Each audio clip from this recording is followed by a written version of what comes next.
How to use the if node in n8n.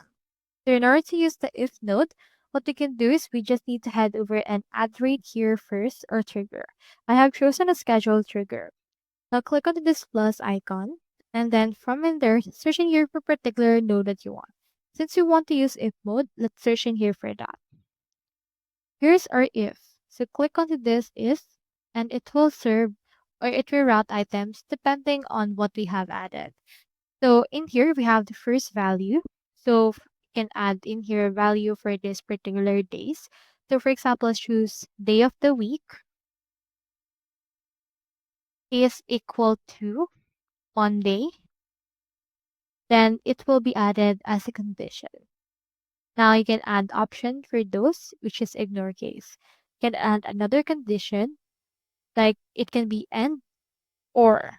So just choose which one you want. So for example, I have chosen day of the week is Monday. Then what this will happen is that it will actually be added as a condition for it. So for this, I'll choose and or day of the week is Tuesday.